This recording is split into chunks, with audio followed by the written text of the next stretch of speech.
Shalom saudaraku yang terkasih dalam Tuhan. Selamat berjumpa kembali dalam ibadah hari Minggu. Saya undang jemaat untuk kita persiapkan hati kita. Mari kita bawa kerunduhan hati kita ke hadapan Tuhan hari ini. Tuhan, kami bersyukur ya Tuhan buat pagi hari yang indah hari ini Tuhan. Kami kembali lagi datang di hadapan-Mu Tuhan. Dengan bawa kerendahan hati kami ya Tuhan, kami menghadap Engkau Tuhan. Ini hati kami Tuhan. Kami mau letakkan setiap pergumulan kami, kami mau letakkan setiap permasalahan kami untuk kami duduk diam di bawah kaki-Mu Tuhan. Biarkan kami tenang dalam hadirat-Mu Tuhan.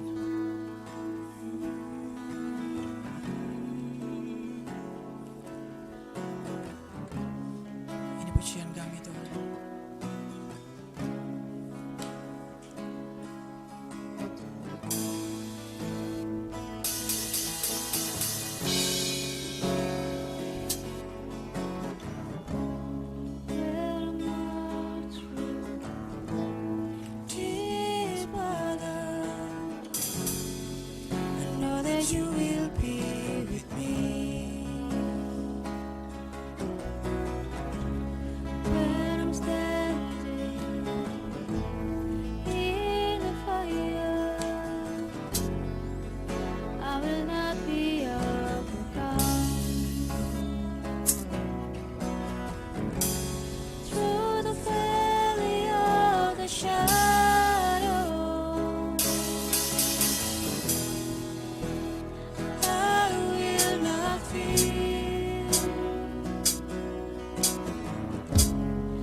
serahkan ya Tuhan. Tuhan Allah yang tak pernah meninggalkan kami Tuhan. Tuhan Allah yang selalu bersama dengan kami.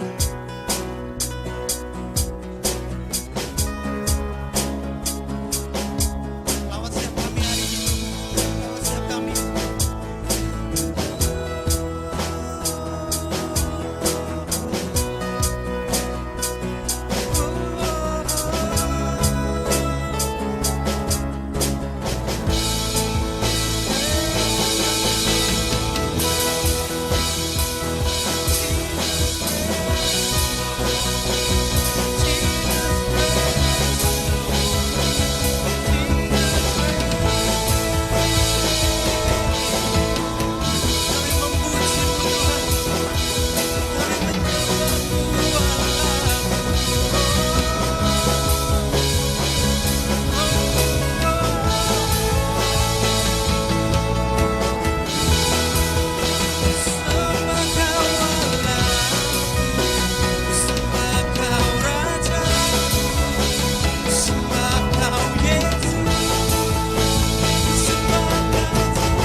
Mari bekerja di setiap kami hari ini Tuhan.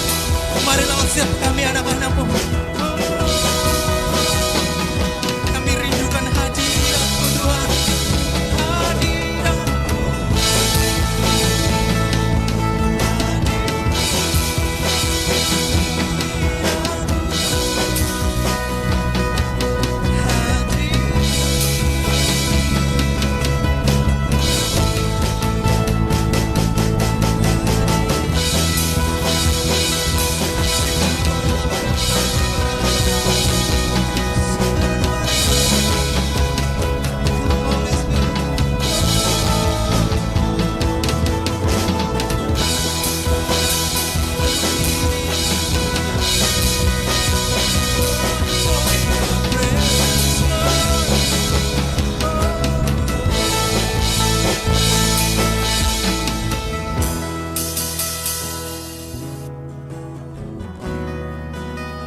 Kami bukan apa-apa tanpa Engkau Tuhan. Kami bukan apa-apa tanpa Engkau Tuhan.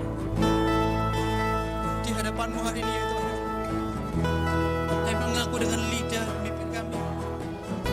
Dengan segenap hati kami mengaku Tuhan. Kami bukan apa-apa tanpa Engkau Tuhan.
Biarkan Tuhan melihat isi hatimu hari ini.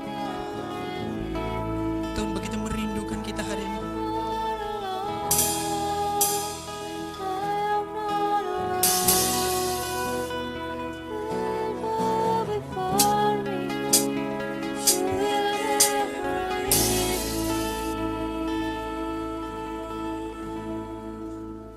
Thank you, Jesus.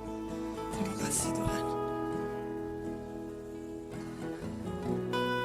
Tempat yang terindah ya Tuhan ketika kami duduk diam di bawah kaki-Mu, menikmati hadirat-Mu Tuhan. Tempat terindah ya Tuhan ketika kami mengakui setiap kelemahan kami ya Tuhan, kami berserah pada Engkau. Tempat terindah ya Tuhan ketika kami duduk bersama dengan Engkau Tuhan. Biarkan kami di tempat ini ya Tuhan menikmati bait-Mu Tuhan. Kami bersyukur ya Tuhan. Biar urapan-Mu baru turun ya Tuhan atas kami ketika kami memuji dan memuliakan nama-Mu Tuhan. Biarkan ibadah kami bukan hanya sekedar rutinitas belaka Tuhan, tapi karena kerinduan kami nyata akan Kau. Hubungan kami antara Engkau Tuhan diperbaiki lebih lagi ya Tuhan. Terima kasih Tuhan Yesus. Jadi doa dan ucapan syukur kami ya Tuhan, berlimpah-limpah ucapan syukur kami naikkan ke hadapan-Mu Tuhan. Hanya di dalam nama Tuhan Yesus kami sudah berdoa dan mengucap syukur Tuhan. Haleluya.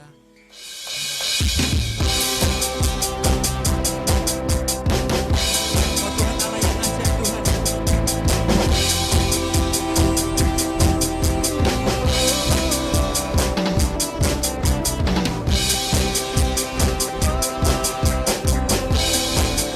Kita nyanyikan pujian ini sama-sama ya. Ajaib Kau Tuhan.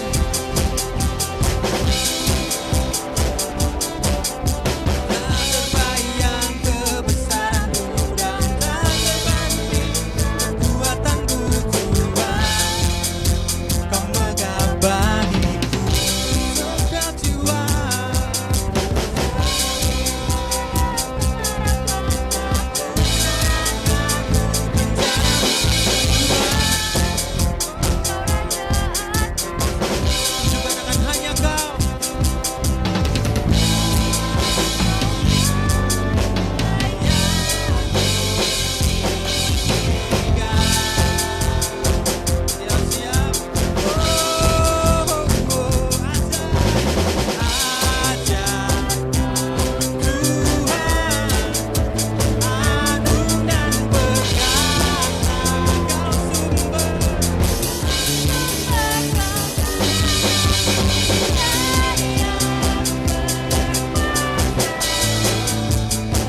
Ada juga cinta di tempat ini.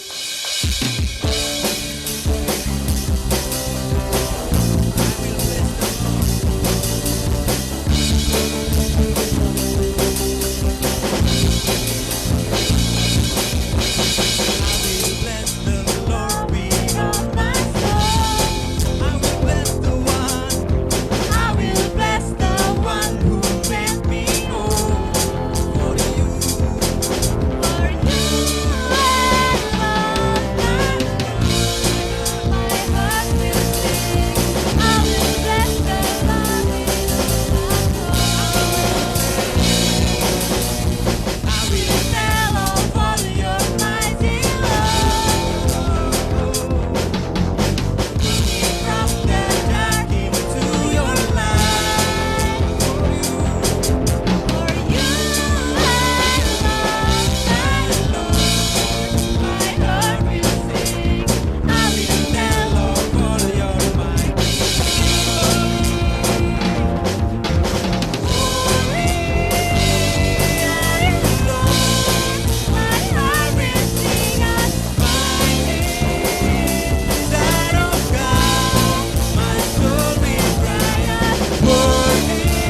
hati kita untuk mendengarkan yang terbaik.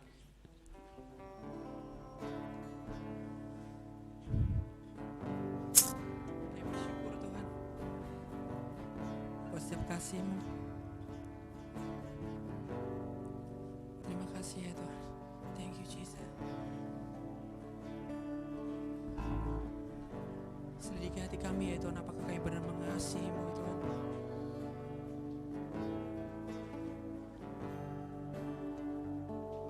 Selidiki aku, lihat hatiku, apakah ku sungguh mengasihi-Mu, Yesus, Ku yang Maha Tahu dan menilai hidupku. Tak ada yang tersembunyi bagi. Selidiki aku, lihat hatiku, apakah ku sungguh mengasihi-Mu, Yesus, Ku yang Maha Tahu dan menilai hidupku. Tak ada yang tersembunyi bagimu. Aku lihat kebaikan-Mu tak pernah habis di hidupku. Berjuang sampai akhirnya Kau dapati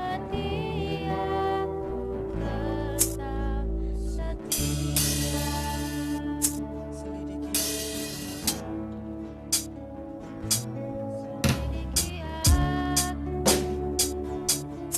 lihat hatiku, apakah ku sungguh mengasihi-Mu, Yesus, Ku yang Maha Tahu dan menilai hidupku. Tak ada yang tersembunyi bagimu. Aku lihat kebaikan-Mu yang tak pernah habis di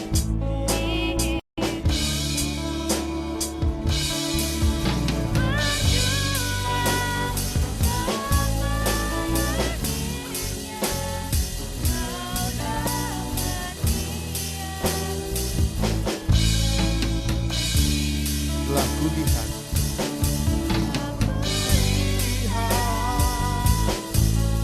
kebaikan-Mu tak pernah habis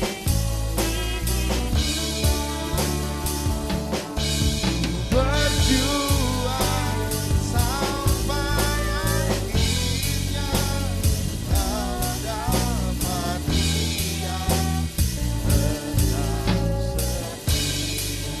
Kau dapati aku tetap setia. Aku tetap setia. Bapak, kami bersyukur Tuhan untuk hari ini. Terima kasih untuk kebaikan Tuhan. Terima kasih untuk penyertaan Tuhan dalam hidup kami. Kami sungguh percaya bahwa ketika kami ada di tempat ini, kami bisa menyembah Tuhan, kami bisa memuji Tuhan. Semua karena anugerah-Mu, semua karena penyertaan-Mu, semua karena perlindungan-Mu atas kami Tuhan. Untuk itu Tuhan, kami membawa setiap syukur kami membawa setiap penyembahan kami Tuhan kepadamu Tuhan. Dan biarkanlah Engkau yang bertata di atas setiap pujian kami, Engkau bertata di atas setiap penyembahan kami Tuhan.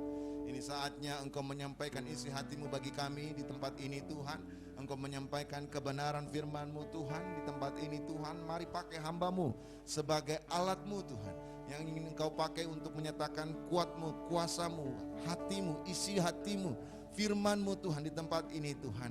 Sehingga apapun yang hamba sampaikan, apapun yang hamba beritakan Tuhan, semuanya benar-benar sesuai dengan apa yang Tuhan ingin nyatakan di tempat ini Bapa. Jamah hati kami, lawat hati kami. Dan biarkan firman ini Tuhan masuk dalam hati kami, sama seperti tanah yang baik itu Tuhan. Sehingga benih firman ini boleh berakar, bertumbuh, dan akhirnya menghasilkan buah dalam kehidupan kami Tuhan. Terima kasih Bapa, terima kasih Tuhan. Kami taruh sepenuhnya pemberitaan firman Tuhan ini ke dalam tangan Tuhan. Di dalam nama Tuhan Yesus, haleluya. Amin. Shalom. Selamat datang, selamat beribadah. Kita akan melanjutkan perenungan firman Tuhan kita terkait dengan tema mengerjakan keselamatan, ya. Kalau kita mengikuti perenungan firman Tuhan ini, maka saudara-saudara tahu bahwa kali ini adalah chapter 3 gitu ya dalam seri pemberitaan terkait dengan mengerjakan keselamatan gitu ya. Jadi selepasnya dari Bu Nana kembali melanjutkan perenungan mengenai mengerjakan keselamatan ini, maka ini adalah bagian yang ketiga yang dapat kita renungkan bersama-sama gitu ya. Kita tahu bahwa ayat pokok yang kita ambil dari tema ini adalah Filipi pasal 2. Sehingga kita mengerti bahwa kita semua senantiasa harus taat di hadapan Tuhan, memiliki integritas di hadapan Tuhan dalam mengerjakan keselamatan kita, baik ada atau tidak ada pemimpin, baik ada atau tidak ada pendeta, baik ada atau tidak ada kakak-kakak rohani, maka kita tetap harus memiliki integritas untuk hidup di dalam ketaatan kita dalam panggilan keselamatan kita. Nah, hari ini saya ingin mengajak kita untuk merenungkan ada 3 prinsip di dalam kehidupan orang percaya ketika kita menjalankan kehidupan kita sebagai orang-orang yang telah diselamatkan oleh kasih karunia Tuhan dan hidup di dalam panggilan itu. Rasul Paulus memberikan nasihat itu kepada Timotius terkait hal itu, dan kita bisa belajar bersama-sama. Untuk itu saya ajak kita, mari kita sama-sama membuka Alkitab kita dalam 2 Timotius pasal 2 ayat yang pertama sampai ayat yang ke-13. Saya akan bacakan bagi kita semua. Panggilan untuk ikut menderita.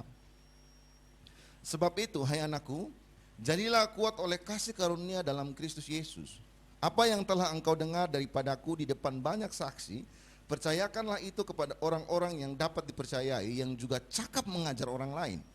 Ikutlah menderita sebagai seorang prajurit yang baik dari Kristus Yesus. Seorang prajurit yang sedang berjuang tidak memusingkan dirinya dari soal-soal penghidupannya, supaya dengan demikian ia berkenan kepada komandannya.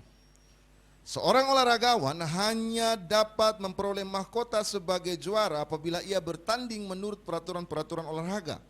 Seorang petani yang bekerja keras haruslah yang pertama menikmati hasil usahanya. Perhatikanlah apa yang kukatakan, Tuhan akan memberi kepadamu pengertian dalam segala sesuatu. Ingatlah ini, Yesus Kristus yang telah bangkit dari antara orang mati, yang telah dilahirkan sebagai keturunan Daud, itulah yang kuberitakan dalam Injilku. Karena pemberitaan Injil inilah aku menderita, malah dibelenggu seperti seorang penjahat. Tetapi firman Allah tidak terbelenggu. Karena itu aku sabar menanggung semuanya itu bagi orang-orang pilihan Allah, supaya mereka juga mendapat keselamatan dalam Kristus Yesus dengan kemuliaan yang kekal.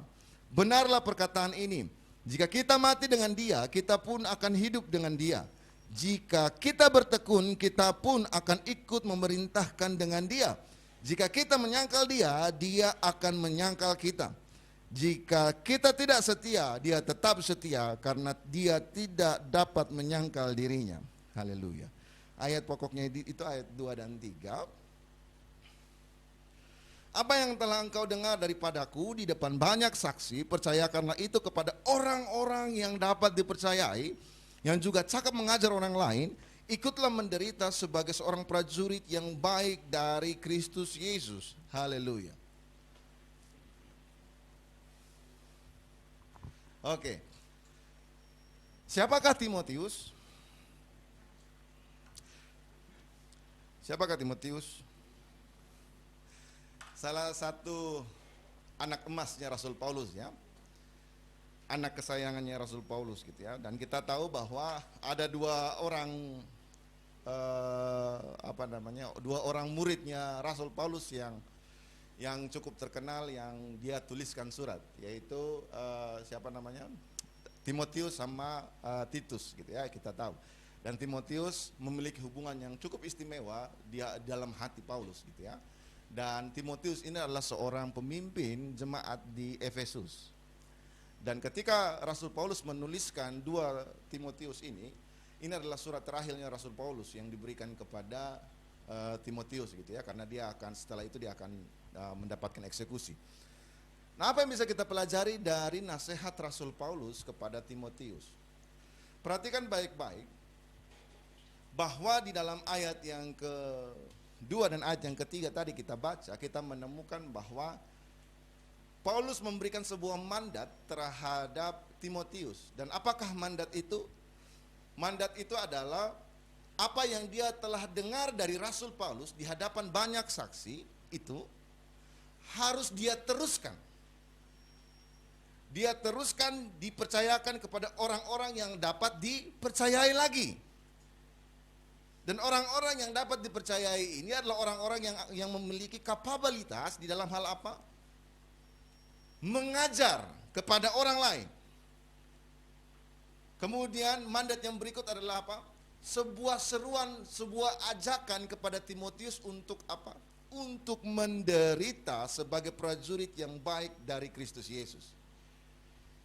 Jadi di dalam ayat ini kita menemukan ada sebuah mandat yang diberikan kepada Timotius sebagai tongkat estafet ketika Paulus akan dieksekusi, yaitu apa yang telah dia terima, pengajaran, Injil, kebenaran yang telah dia terima itu, dia harus mempercayakan itu kepada orang lain, membagikan itu kepada orang lain.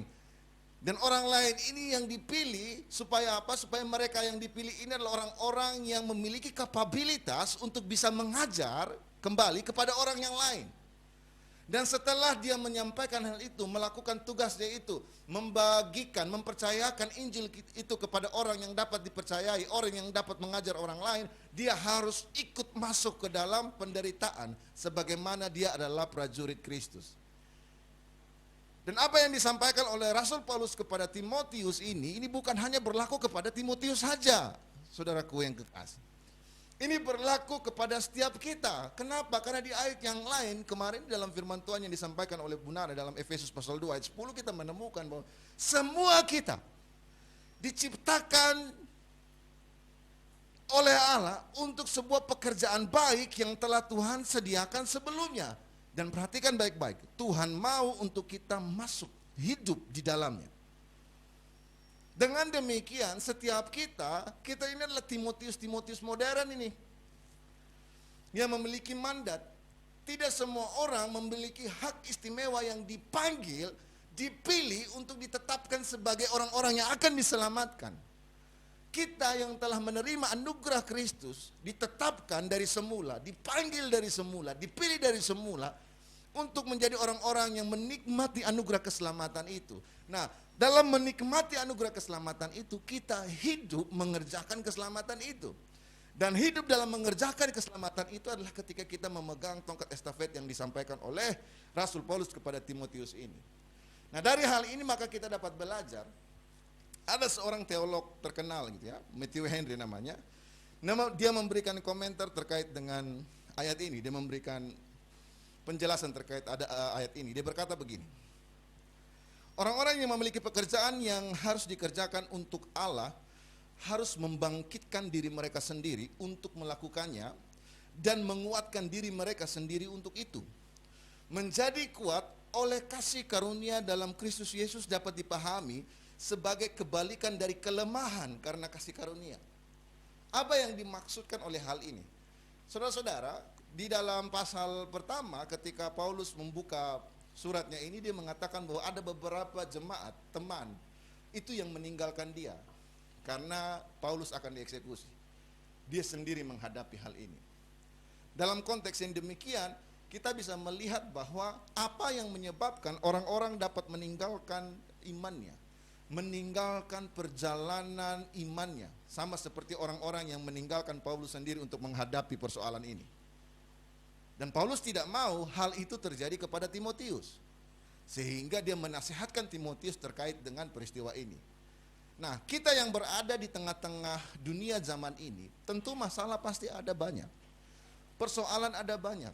Ketika kita berada dalam lingkungan pekerjaan, ketika berada dalam lingkungan pergaulan kita, ketika kita berada dalam usaha kita, apalagi dalam kondisi pandemi COVID-19 ini, banyak sekali persoalan yang kita hadapi. Masalah tentu ada, bukan hanya berbicara terkait dengan masalah finansial, masalah pasangan hidup, masalah kebutuhan-kebutuhan sehari-hari yang kita perlukan, tapi terkait dengan masalah persekusi iman pun juga kita alami. Penderitaan-penderitaan itu terus kita alami. Nah, bagaimana kita hidup sebagai orang percaya dengan prinsip yang diajarkan oleh Rasul Paulus kepada Timotius? Kita harus tahu bahwa orang yang telah diselamatkan Tuhan punya dua tanggung jawab besar dalam hidupnya. Yaitu yang pertama adalah memelihara Injil yang telah dia terima. Di dalam pasal yang sebelumnya Rasul Paulus menyampaikan hal ini kepada Timotius. Rasul Paulus mengatakan ini di 2 Timotius pasal 1 ayat 14. Peliharalah harta yang indah yang telah dipercayakannya kepada kita oleh Roh Kudus yang diam di dalam kita. Apakah harta yang indah itu? Harta yang indah itu adalah Injil yang dipercayakan kepada Timotius melalui ajaran yang disampaikan oleh Rasul Paulus, supaya yang tadi di ayat yang kedua tadi dalam 2 Timotius pasal 2 ayat yang kedua tadi, supaya apa? Timotius mempercayakan itu kepada orang yang dapat dipercayai, orang yang cakap dalam mengajar orang lain, kemudian ikut menderita di dalam panggilannya sebagai prajurit Kristus. Artinya orang-orang percaya yang telah diselamatkan oleh kasih karunia Tuhan akan hidup di dalam Injil itu. Apa toh Injil itu? Injil itu adalah kabar baik. Nah, apa yang menjadi kabar baik bagi kita? Yesus datang membawa kabar baik, yaitu apa? Keselamatan sudah ada. Dia datang sebagai juru selamat yang menyelamatkan umat manusia, dan itu adalah harta yang lebih besar daripada apapun. Makanya Paulus mengatakan bahwa itu adalah harta yang indah. Nah, harta yang indah ini harus dirawat. Harta yang indah ini harus dipelihara dalam hidup kita sebagai tanggung jawab kita sebagai orang percaya. Sesuatu yang akan dikatakan sebagai sebuah harta adalah ketika dia memiliki nilai yang baik, nilai yang bagus, nilai yang tinggi, maka dia disebut sebagai harta. Sesuatu tidak akan disebut sebagai harta kalau seandainya dia tidak memiliki nilai jual yang tinggi, dia tidak berharga, maka dia tidak akan disebut sebagai harta. Ya kan? Akan dikatakan bahwa dia memiliki sebuah harta dalam hidupnya ya ketika dia memiliki emas misalkan begitu, berlian gitu ya, apalagi rumah. Kenapa? Karena itu memiliki nilai jual yang tinggi, maka itu disebut sebagai harta, akan diperhitungkan. Nah, perhatikan baik-baik, Paulus menasihatkan kepada Timotius dan juga untuk kita hari ini, harta yang indah yang dimiliki oleh orang percaya itu adalah Injil ini. Mengapa demikian? Saudara, emas tidak bisa menyelamatkan kita. Harta kita tidak bisa menyelamatkan kita. Rumah kita tidak bisa menyelamatkan kita. Kita lihat beberapa waktu yang lalu di Lombok, di Palu ketika terjadi tsunami, terjadi gempa bumi, rumah yang dianggap sebagai tempat untuk perlindungan tidak bisa menjamin keselamatan kita ketika bumi ini mengamuk. Saya pernah di pelayanan di Jogja gitu ya, pas tahun 2010 itu ketika Merapi meletus dengan luar biasa itu ya. Jadi ketika erupsinya Merapi yang paling besar itu terjadi, itu kan sama seperti waktu Gunung Kelut dan abu, itu kan abunya kan sampai ke Jogja pada saat itu yang Gunung Kelut tahun 2013 itu. Nah, tapi kondisi kabut yang ada di Jogja pada tahun 2010 itu lebih tebal daripada kondisi waktu Gunung Kelut. Jadi seluruh Jogja itu penuh dengan hujan debu, disebut udus gembel gitu ya. Asap putih keluar dari Merapi itu, dan itu penuh. Dan tempat tinggal kami ya di Jogja itu, jarak antara pusat meletusnya Gunung Merapi dengan tempat kami itu berjarak 25 kilo sampai ke bandara itu ya. Dan bandara ditutup. Kenapa? Karena abu penuh semua. Saudara, dalam kondisi yang demikian apa yang terjadi? Mereka yang punya rumah, punya harta, ternak, kebun dan segala macam, semua ditinggalkan. Padahal itu adalah harta yang berharga, tapi hidup mereka jauh lebih berharga. Mereka pulang, mereka turun ke cari tempat yang jauh, yang aman sehingga tidak terdampak dari meletusnya Gunung Merapi itu. Tapi ada satu yang mati, juru kunci. Mbah Marijan. Mbah Marijan meninggal pada saat itu ketika awan panas menyerbu desanya gitu ya. Dia tidak mau pergi, dia tetap tinggal di situ. Itu yang terjadi. Artinya apa, saudaraku yang kekasih? Harta kita tidak dapat menyelamatkan kita. Posisi kita tidak dapat menyelamatkan kita. Apapun yang kita miliki dalam dunia ini tidak bisa menyelamatkan kita. Ada situasi, ada kondisi tertentu yang di dalam tanda petik bisa menghancurkan, membuat itu hangus dengan begitu saja. Pengkhotbah bilang semua usaha manusia di bawah kolong langit ini sama seperti usaha untuk menjaring angin gitu ya, kosong, hampa, sia-sia. Tetapi ada satu hal yang cukup indah yang kita akan belajar nanti, bahwa Injil itu jauh lebih tinggi daripada apapun yang ada dalam dunia ini. Kita boleh kehilangan nyawa kita boleh kehilangan harta kita, tapi kita tidak akan pernah kehilangan keselamatan kita. Kenapa? Karena kita memiliki juru selamat yang setia. Paulus di dalam 2 Timotius pasal yang kedua ini, di ayat 13 dia mengatakan, kalau kamu tidak setia, Tuhan tetap setia.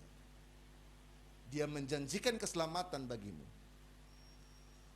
Apapun yang terjadi, kita yang telah dipanggil, yang telah menerima kabar baik ini, kita mendapatkan jaminan keselamatan. Kenapa? Karena yang menjanjikan itu adalah Allah yang setia, Allah yang tidak pernah ingkar janji. Jadi tanggung jawab orang percaya untuk hidup di tengah-tengah dunia ini adalah memelihara harta yang indah ini, memelihara Injil ini dalam hidupnya. Nah, tanggung jawab orang percaya yang kedua adalah mempercayakan atau mengajarkan Injil ini kepada orang lain. Artinya kita bukan orang serakah gitu loh, ketika punya sesuatu kemudian kita keep gitu. Enggak begitu. Kenapa? Karena itu bertentangan dengan misi dari Sang Tuhan yang memberikan harta itu. Yesus datang bukan hanya untuk orang Yahudi, perhatikan baik-baik. Tetapi orang Yahudi mengklaim Mesias datang hanya untuk mereka. Dan kepada imam-imam, kepada ahli Taurat, kepada orang Farisi, Yesus mencerca mereka. Yesus mengutuki mereka. Yesus mengatakan mereka, kalian sama seperti kubur yang berlaburan putih tapi isinya itu tulang belulang. Kalian hanya melakukan apa yang nampak tapi isi dalam kalian itu busuk. Kenapa? Karena mereka mau mengkeep itu hanya untuk diri mereka sendiri. Tetapi Yesus datang ke dalam dunia bukan hanya untuk satu suku, bukan hanya untuk satu golongan, tapi Yesus datang ke dalam dunia karena Allah mengasihi semua manusia yang berdosa ini, dan Dia mau menyelamatkan kita. Nah, kalau seandainya kita sudah menerima kabar baik ini, harta ini, kemudian kita keep sendiri, kita nggak mau share. Kenapa? Alasannya toleransi gitu ya. Alasannya agamamu, agamaku gitu ya. Alasannya takut tersinggung dan seterusnya. Justru kita bertentangan dengan misi awal ketika Allah datang ke dalam dunia ini melalui Yesus Kristus. Kita bertentangan dengan misi awal ketika Yesus datang dan mau mati di atas kayu salib bagi kita semua. Artinya kita mendapatkan kasih karunia itu, kita harus membagikan kasih karunia itu juga. Makanya Rasul Paulus menasihati Timotius. Percayakanlah itu kepada orang-orang yang dapat dipercayai. Orang-orang yang cakap untuk mengajar orang lain. Kenapa harus cakap untuk mengajar orang lain? Karena orang yang diberitakan ini, yang diberikan kabar baik ini, yang diajar kabar baik ini, akan memiliki tanggung jawab untuk mengajar kembali kepada orang lain. Membawa itu kepada orang lain. Jadi ini dua tanggung jawab besar orang percaya ketika hidup di tengah-tengah dunia ini. Memelihara Injil itu sendiri dalam hidup kita, terus bertumbuh dalam kasih karunia Tuhan, plus mengajar itu kepada orang lain, membagikan itu kepada orang lain. Mengapa demikian? Karena inilah yang dimaksudkan oleh Allah melalui Rasul Paulus ketika dia berbicara kepada jemaat di Filipi. Kita tahu bahwa pekerjaan baik itu, mengerjakan keselamatan kita itu adalah di dalam Filipi pasal 2, gitu ya. Setelah dia menjelaskan Yesus datang ke dalam dunia, merendahkan diri, taat sampai mati di atas kayu salib, gitu ya. Kemudian di ayatnya yang ke-12, 13, Rasul Paulus bicara terkait dengan untuk ketaatan mereka, ketaatan kita senantiasa harus kita pelihara, sama seperti dia ada atau dia tidak ada. Dan itu bagian dari kita mengerjakan keselamatan kita. Nah, di pasal yang sebelumnya, inilah alasan kenapa hal itu harus dilakukan oleh orang-orang percaya. Perhatikan baik-baik. Rasul Paulus memiliki sebuah landasan pemikiran yang dapat membawa kita untuk mengerti terkait dengan panggilan Injil di dalam kehidupan kita. Dalam Filipi pasal 1 ayat 21 sampai ayat 26, Paulus mengatakan begini. Perhatikan frasa-frasa yang telah saya tandai ini ya. Ada yang saya tebalkan dan ada yang saya buat garis miring. Perhatikan baik-baik ini. Paulus mengatakan begini. Karena bagiku hidup adalah Kristus dan mati adalah keuntungan. Tetapi jika aku harus hidup di dunia ini, itu berarti bagiku bekerja untuk apa? Memberi buah. Jadi mana yang harus kupilih? Aku tidak tahu. Maksudnya apa nih? Aku pilih, aku tidak tahu. Dia mau mati untuk Kristus kah atau dia harus tetap hidup di tengah-tengah dunia ini? Itu pilihannya dia. Karena bagi dia mati adalah keuntungan. Tapi ketika dia diberikan kesempatan di tengah-tengah dunia ini, dia harus bingung. Bagaimana? Saya harus milih mana? Untuk cepat-cepat kembali ke surga bertemu dengan Yesus Kristus, atau bekerja untuk memberi buah. Nah, di ayat selanjutnya dia mengutarakan isi pemikirannya dia. Aku didesak dari dua pihak, yaitu ya, mati adalah keuntungan, hidup memberi buah.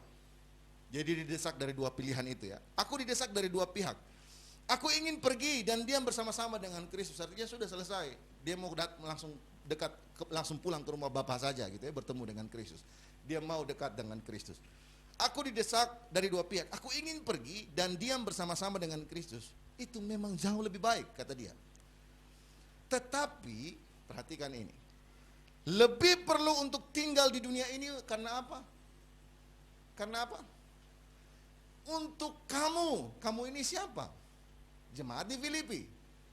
Jadi alasan untuk Paulus tetap hidup di tengah-tengah dunia ini dan kemudian bekerja untuk memberi buah ini, alasannya itu adalah ada jiwa-jiwa yang perlu untuk mendapatkan kasih karunia Tuhan untuk diselamatkan. Itulah alasan ketika Paulus berada di tengah-tengah, masih tetap berada dalam dunia ini. Kalau dia harus memilih, lebih baik dia akan bersama-sama dengan Kristus. Tapi ketika berada di tengah-tengah dunia ini, dia hidup untuk memberi buah. Itu pekerjaan baiknya. Itu panggilan untuk mengerjakan keselamatannya. Dan pekerjaan memberi buahnya itu untuk siapa? Alasan untuk dia tetap hidup karena ada jiwa-jiwa yang perlu kasih karunia Tuhan, yaitu jemaat di Filipi. Kemudian, dan dalam keyakinan ini tahulah aku akan tinggal, akan bersama-sama lagi dengan kamu sekalian, supaya kamu makin maju dan bersukacita dalam iman, sehingga kemegahanmu dalam Kristus Yesus makin bertambah karena apabila aku kembali kepadamu. Inilah alasan sebagai orang percaya hidup di tengah-tengah dunia ini. Mati adalah keuntungan bagi kita. Tapi ketika kita masih hidup, kita harus bekerja untuk memberi buah. Buahnya ini apa? Buah ini macam-macam.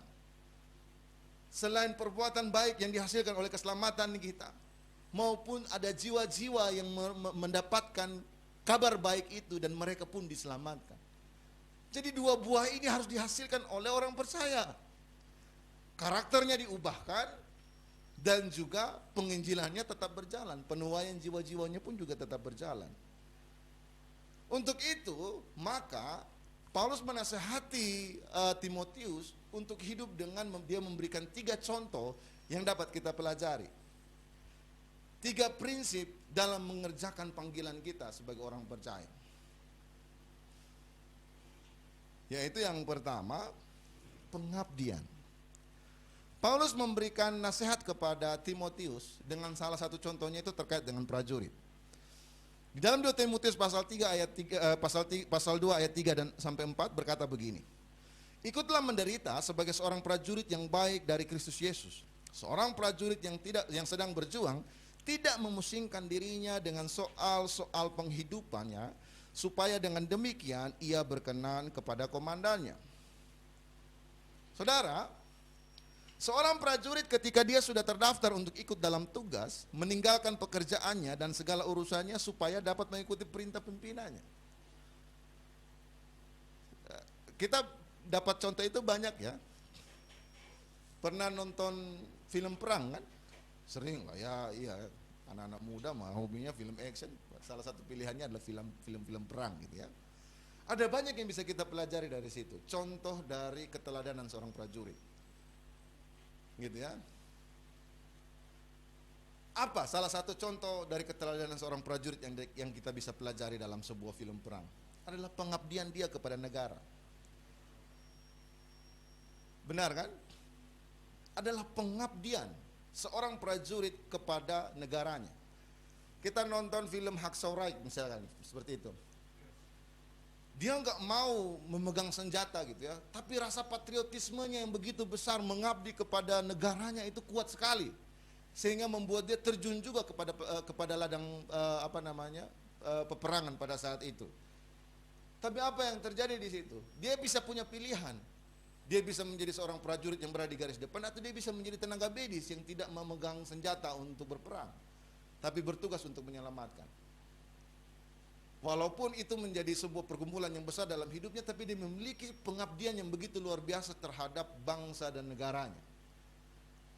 Dan kita juga teman-teman yang suka K-pop, suka-suka drakor, siapa? Boleh coba saya lihat. Nah, di negara Korea itu punya satu peraturan gitu ya. Seorang pemuda 25 tahun gitu ya, harus mengabdikan diri wajib militer selama 2 tahun. Ya kan? Untuk bangsa, untuk negaranya. Nah, ketika mereka dipanggil, apa yang mereka kerjakan? Semuanya ditinggalkan. Pacarnya ditinggalkan, orang tuanya ditinggalkan, apalagi yang lagi bekerja, pekerjaannya ditinggalkan gitu ya. Kita punya saudara satu di Indonesia gitu ya, orang Korea yang di Indonesia. Dia harus tinggalin Indonesia untuk balik ke negaranya, untuk mengabdi selama 2 tahun di sana. Orang tuanya di Indonesia, orang tuanya punya pelayanan di Indonesia, dia di Indonesia, kuliah di Indonesia. Tapi ketika panggilan ini terjadi dalam hidupnya, dia harus pergi kembali dan meninggalkan semuanya itu. Itu sebuah pengabdian yang dapat kita pelajari dari seorang prajurit. Dan Rasul Paulus menasehati Timotius terkait dengan panggilan iman seorang percaya, seorang Kristen harus memiliki semangat sama seperti seorang prajurit. Berapa banyak kita sebagai orang percaya yang hidup sebagai prajurit Kristus di tengah-tengah dunia ini? Banyak kita mengaku kita sebagai orang Kristen, tapi kita tidak punya pilihan, tidak mau memilih untuk menjadi seorang prajurit Kristus. Kenapa? Karena kita masih memiliki banyak sekali pertimbangan-pertimbangan yang membuat akhirnya kita memilih kenikmatan kita ini, kenyamanan kita ini, lebih daripada tanggung jawab kita, pengabdian kita kepada Kristus yang telah menyelamatkan kita. Nah, alasan-alasan yang demikian inilah yang membuat orang-orang para meninggalkan Paulus ketika Paulus berada di akhir hidupnya. Ketika dia harus masuk dalam masa eksekusi. Sama seperti Petrus ketika Yesus ditangkap, mau disalibkan. Karena dia ketakutan, hilang kepercayaannya, keraguannya, melihat kenyataannya bahwa rabinya, tuannya, Mesias yang dia disebut sebagai Mesias ditangkap. Dan ketika bertemu dengan perempuan-perempuan pada saat itu mengatakan, aku pernah lihat dia deh, kayaknya satu kelompok dengan Yesus ini. Apa yang dia katakan? Bukan saya gitu. Nah, ini pergi meninggalkan.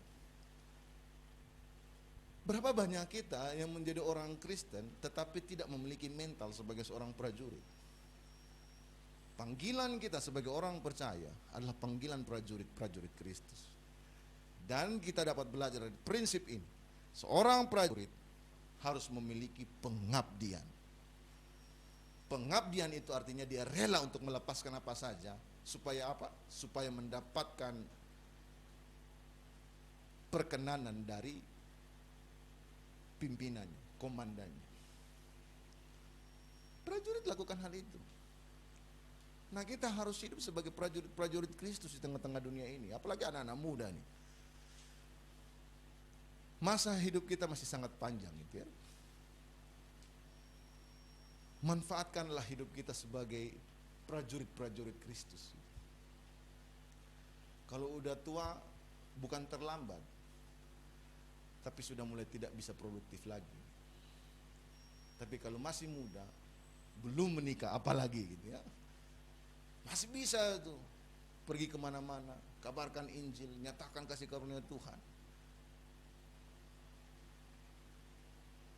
Memiliki mentalitas sebagai seorang prajurit yang memiliki pengabdian yang sungguh luar biasa kepada negaranya. Kita memiliki pengabdian yang sangat luar biasa kepada panggilan Kristus dalam hidup kita. Yang kedua yang dapat kita pelajari adalah ketekunan. Paulus menasihati dengan sebuah contoh yang berikutnya adalah seorang olahragawan. Di dalam ayat yang kelima, Paulus mengatakan seorang olahragawan hanya dapat memperoleh mahkota sebagai juara apabila ia bertanding menurut apa? Peraturan olahraga. Artinya, seorang olahragawan hanya dapat memperoleh mahkota sebagai juara apabila dia bertanding menurut peraturan-peraturan olahraga tersebut. Kita sebagai orang yang telah dipanggil dan masuk dalam panggilan surgawi, kita harus masuk dalam aturan mainnya Tuhan dong. Bukannya seenaknya apa yang kita mau lakukan dalam hidup kita, tidak bisa. Misalkan kemarin itu ya, bangsa Indonesia kecewa berat gitu. Sukacitanya besar, tapi kecewanya juga besar. Ketika 19 tahun Piala Thomas tidak menghampiri Indonesia, tahun ini ternyata menang. Tapi ada kekecewaan yang besar. Kenapa? Karena mereka sebuah lambang kebangsaan, kebanggaan adalah ketika merah putih itu bisa berkibar di apa namanya? Media internasional gitu ya. Karena itu adalah sebuah event besar. Tapi karena ada keteledoran dalam tanda petik ya, ada sesuatu hal, Indonesia mendapatkan sanksi sehingga akhirnya bendera merah putih tidak boleh dikibarkan gitu kan. Wah, banyak sekali kecewa. Apalagi orang-orang yang memiliki nasionalismenya kuat sekali itu ya, marah, mereka menggerutu, menghina menteri olahraga, lembaga anti doping Indonesia gitu ya. Mereka menghina dan menghujat karena semuanya berdasarkan dari situ gitu ya. Ya, akhirnya kita bisa melihat apa yang terjadi. Artinya kalau kita mau supaya bangsa ini memiliki kebanggaan, artinya regulasi-regulasinya itu harus diikuti. Atau misalkan kita masuk dalam sebuah bidang olahraga gitu ya. Saya suka MotoGP. Iya. Dan Valentino di MotoGP itu mereka punya klasifikasi. Nah, coba saudara bayangkan, orang yang datang dengan cc motornya mungkin tidak dalam bentuk kualitasnya sama seperti MotoGP. Dia diterima nggak? Nggak bisa. Anda nggak bisa balapan di sebuah sebuah event MotoGP dengan motor pitung. Nggak bisa. Nggak bisa. Anda tidak bisa balapan di MotoGP kalau seandainya Anda tidak termasuk di dalam melewati sebuah klasifikasinya itu. Kamu pernah main di Moto3, kamu bisa pernah main di Moto2, atau kamu pernah main di Superbike. Tanpa kamu melewati semuanya itu, kamu nggak bisa langsung ujuk-ujuk masuk di dalam MotoGP, nggak bisa. Jadi kalau kamu mau menjadi seorang pembalap MotoGP, kamu harus ngikutin fase-fase itu, regulasi itu gitu loh. Dan ketika kamu sudah masuk ke situ, kamu harus pakai motor yang sesuai dengan standarnya. Gak bisa kamu mau balapan di MotoGP kemudian pakai motornya pitung, gak bisa. Atau pakai ontel, gak bisa juga gitu loh. Gak bisa karena semuanya punya aturannya. Nah, begitu juga dengan panggilan keselamatan kita. Bisakah kita hidup di dalam panggilan keselamatan kita, tapi kita mau hidupnya semaunya kita dewe, gak mau ngikutin aturan Tuhan? Gak bisa. Kalau seandainya lembaga olahraga saja tahu punya aturan dan akhirnya kita mau menang di situ, kita ngikutin aturan yang ada, apa-apa lagi dengan terkait dengan panggilan iman kita. masuk di dalam anugerah Tuhan, hidup dalam pekerjaan baik yang telah Tuhan berikan dalam kehidupan kita, mengolah keselamatan yang telah kita terima sesuai dengan pimpinan Tuhan, sesuai dengan arahan Tuhan, sesuai dengan apa yang Tuhan kehendaki, yang Tuhan panggil dalam hidup kita. Bukan semaunya kita sendiri dalam kehidupan kita ketika kita mengikuti panggilan Tuhan dalam hidup kita. Artinya harus ada ketekunan di situ. Terhadap apa? Terhadap pimpinan Tuhan. Ketika Tuhan mau membawa kita dalam proses di mana kita harus melewati berbagai macam proses dalam hidup kita, ikuti dengan tekun di situ. Maka kita akan berhasil menjadi seorang atlet yang baik. Gitu ya. Kita tahu berbagai macam atlet olahraga gitu. Mereka yang top-top dunia itu. Coba lihat riwayat hidup mereka. Dari usia berapa mereka sudah mengabdikan hidup mereka untuk melatih diri mereka dengan tekun. Kehilangan banyak hal. Kehilangan waktu bermain. Kehilangan kesenangan hobi. Kehilangan macam-macam. Tapi lihat sampai hari ini. Saya baca kemarin di sebuah artikel terkait dengan Cristiano Ronaldo gitu ya. Dia kan dapat kritikan yang luar biasa dari banyak orang gitu. Kemudian dia memberikan sebuah jawaban yang cukup menarik untuk direnungkan. Dia akan membungkam semua kritikan itu dengan gelar katanya. Dan teman-temannya dia yang dulu di Real Madrid sama-sama memberikan sebuah kesaksian gitu ya. Jadi kalau seandainya main ke rumahnya Cristiano Ronaldo, nggak ada, jarang yang mau pergi ke sana. Kenapa? Karena ketika harus makan, mereka harus makan ngikutin dietnya Ronaldo gitu. Jadi menu makanannya itu menu makanannya Ronaldo, dan menu makanannya Ronaldo adalah menu makanan yang benar-benar rendah kalori gitu ya.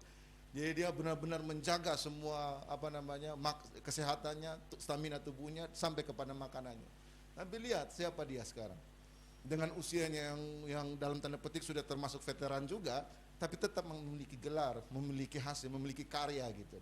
Dan semuanya itu dia memiliki banyak sekali ketekunan dalam dirinya, melatih dirinya, menjaga pola makannya dan seterusnya sampai akhirnya dia bisa menjadi seorang atlet yang besar. Nah, begitu juga dengan kita. Paulus menasihati Timotius. Timotius adalah seorang pemimpin. Timotius adalah seorang yang menjadi anak kesayangannya Paulus dan memimpin jemaat di Efesus. Dalam proses pimpinannya dia, Paulus mau supaya Timotius ini memiliki semangat yang sama seperti semangatnya Paulus. Nah, bagaimana itu bisa terjadi adalah ketika Timotius memiliki ketekunan sama seperti seorang olahragawan yang bertanding menurut peraturan-peraturannya, baru mereka bisa mendapatkan kemenangan. Itu yang terjadi, saudaraku yang kekasih. Nah, pertanyaannya kita adalah ketika kita hidup sebagai orang percaya di tengah-tengah dunia ini, apakah kita hidup sesuai dengan pimpinan Tuhan, sesuai dengan aturan mainnya Tuhan, atau sesuai dengan apa yang kita mau dalam hidup kita? Tidak akan pernah bisa. Kemudian prinsip yang ketiga adalah hasil. Hasil. Nah, hasil ini Paulus memberikan nasihat terkait dengan seorang petani. Paulus mengatakan begini di ayat yang ke-26, ayat yang ke-6. Seorang petani yang bekerja keras haruslah yang pertama menikmati hasil usahanya. Maksudnya apa ini? Perhatikan baik-baik. Petani yang bekerja keras, yang akan menikmati hasil pertama dari ladangnya, adalah mereka yang benar-benar memberikan effort yang kuat terkait dengan ladangnya. Saudara, untuk membangun sebuah pertanian butuh tenaga yang ekstra. Dia harus buka lahan, mengolah tanah, kemudian memisahkan hama dari tanamannya, menjaga, merawat tanamannya. Ketika ada musim hujan dia harus mengantisipasi apa yang terjadi, ketika musim kemarau dia harus mengantisipasi apa yang terjadi, sampai pada akhirnya dia bisa menikmati hasil panennya. Dia memiliki sebuah kesabaran untuk mendapatkan hasil itu. Kita tidak akan pernah mendapatkan hasil yang sesuai dengan ekspektasi dengan cara yang instan, tidak pernah bisa. Kasus pinjol misalnya. Pengen dapat duit banyak ini karena mau dapat handphone baru gitu ya.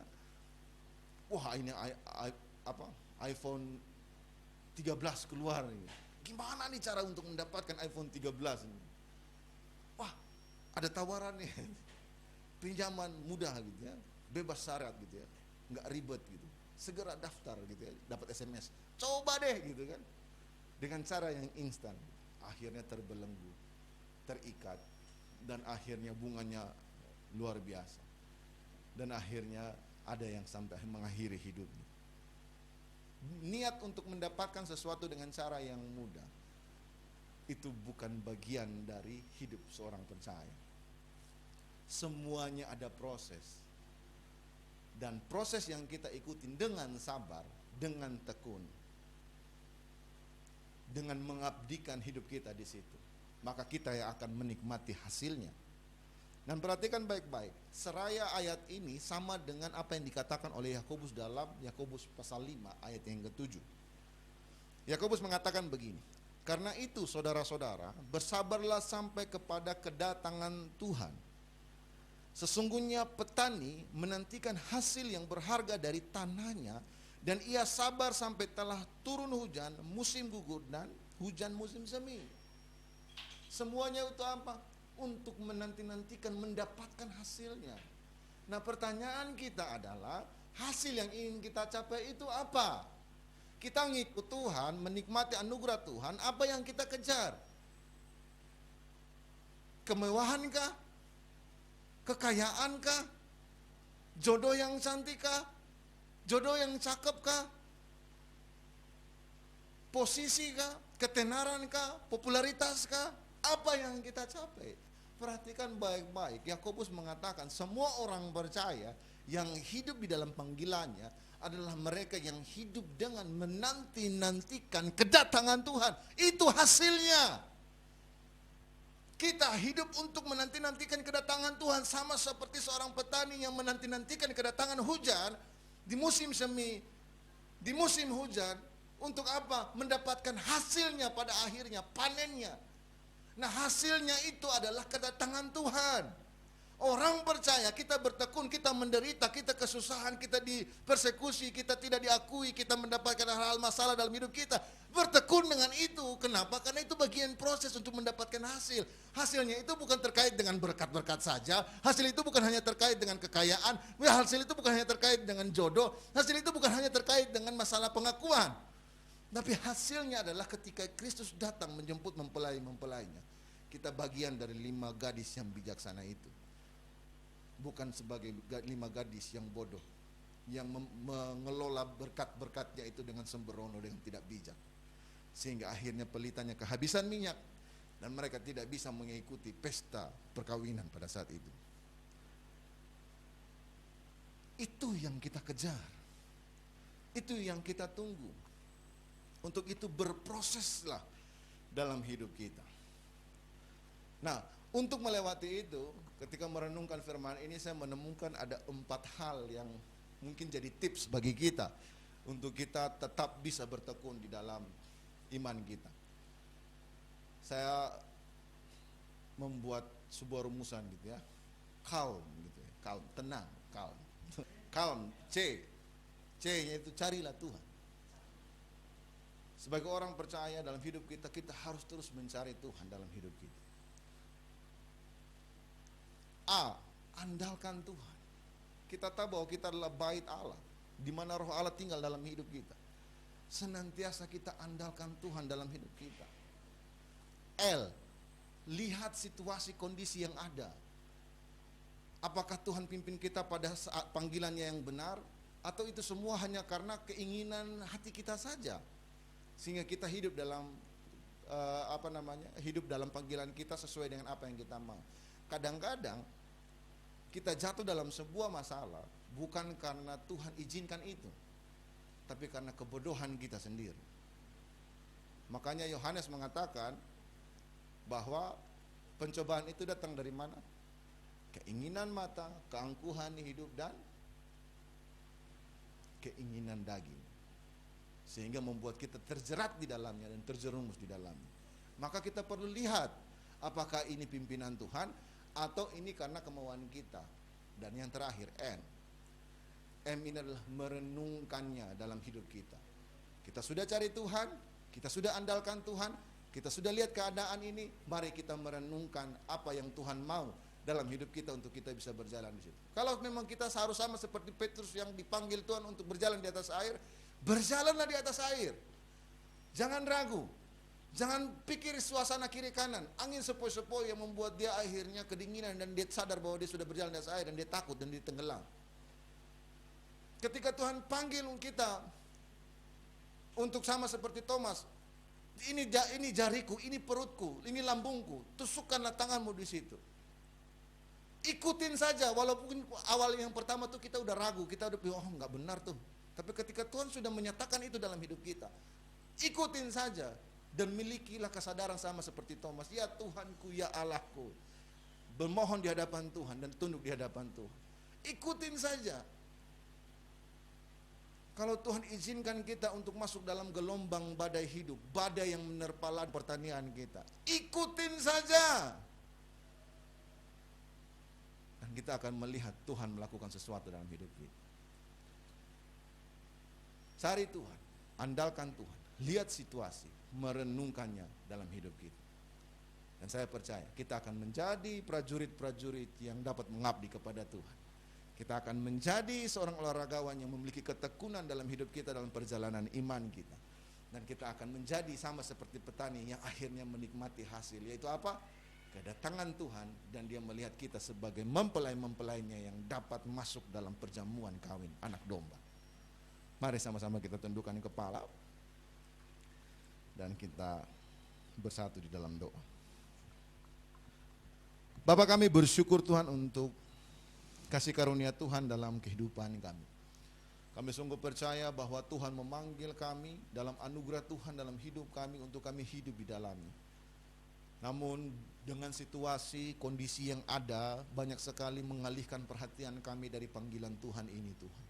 Hari ini kami dapat belajar Tuhan, bahwa panggilan hidup kami sama seperti seorang prajurit yang mengabdi kepada bangsa dan negaranya. Panggilan hidup kami sama seperti olahragawan yang tekun berlatih menyiapkan dirinya Tuhan. Dan panggilan hidup kami sama seperti petani yang sabar dalam menanti-nantikan hasilnya. Ajar kami Tuhan ketika menghadapi berbagai macam situasi yang membuat kami akhirnya capek, lelah, merasa tidak kuat dalam hidup kami.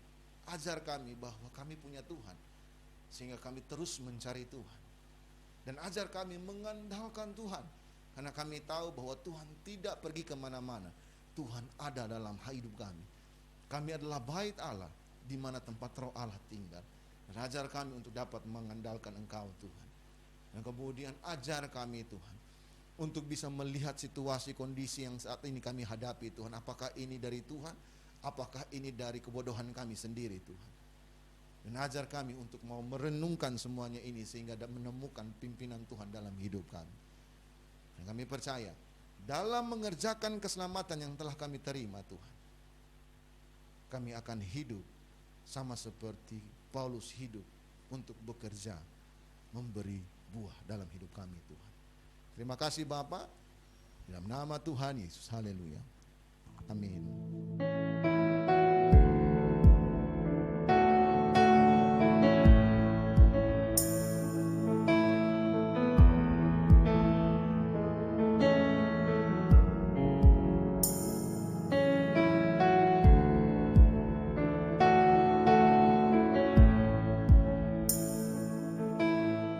Shalom jemaat yang dikasihi Tuhan, selamat hari Minggu. Kami mengucapkan selamat datang dan bergabung kepada jemaat Tuhan yang baru pertama kali mengikuti ibadah bersama dengan kami di Shine Surabaya. Kita akan mendengarkan warta sepekan, berhubung masih harus mengikuti protokol kesehatan sehingga beberapa kegiatan harus kita batasi. Untuk yang pertama, persekutuan doa tetap akan dilakukan pada hari Sabtu pukul 7 malam di Shine Center. Kemudian untuk minggu depan, kami tetap mengundang jemaat Tuhan untuk beribadah bersama dengan kami. Jika jemaat Tuhan ingin beribadah secara tatap muka, dapat mengikuti ibadah yang pertama di Shine Center pada pukul 10 pagi.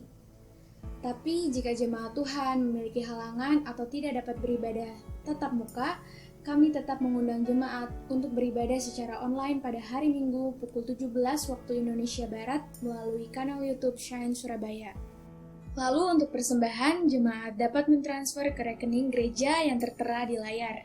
Mari tetap optimis dan selalu mengikuti protokol kesehatan dengan menjaga jarak, menggunakan masker, dan secara rutin mencuci tangan dengan baik. Mari kita terus bertumbuh dalam kasih Tuhan dan menjadi gereja yang mencintai Tuhan dan mengasihi sesama.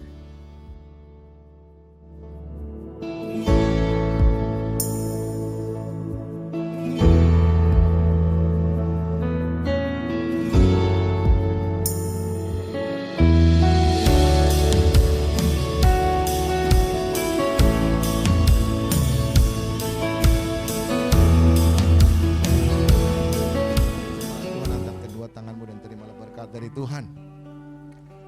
Tuhan memberkati engkau dan melindungi engkau. Tuhan menyinari engkau dengan wajahnya dan memberi engkau kasih karunia.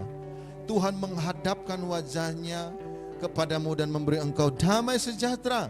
Dan ketahuilah bahwa berkat dari Allah Bapa, kasih karunia di dalam Kristus Yesus Tuhan yang hidup, dan persekutuan yang intim, yang indah bersama-sama dengan Roh Kudus akan menyertai kita semua dari hari ini sampai kedatangan Tuhan yang kedua kali, menjemput kita semua sebagai mempelainya. Kami klaim berkat ini Tuhan hanya di dalam nama Bapa, Putra, dan Roh Kudus. Di dalam nama Tuhan Yesus kami akan menutup ibadah kami pada hari ini Tuhan, dengan doa yang telah Tuhan ajarkan kepada kami. Bapa kami yang di surga, dikuduskanlah namamu, datanglah kerajaanmu, jadilah kehendakmu di bumi seperti di surga. Berikanlah kami pada hari ini makanan kami yang secukupnya, dan ampunilah kami akan kesalahan kami, seperti kami juga mengampuni orang yang bersalah kepada kami. Dan janganlah bawa kami ke dalam pencobaan, tetapi lepaskanlah kami daripada yang jahat. Karena Engkaulah yang punya kerajaan, kuasa, dan kemuliaan sampai selama-lamanya. Amin. Oke, silakan duduk kembali. Saya berikan kesempatan bagi kita semua untuk mengambil waktu teduh. Selamat hari Minggu. Tuhan Yesus memberkati.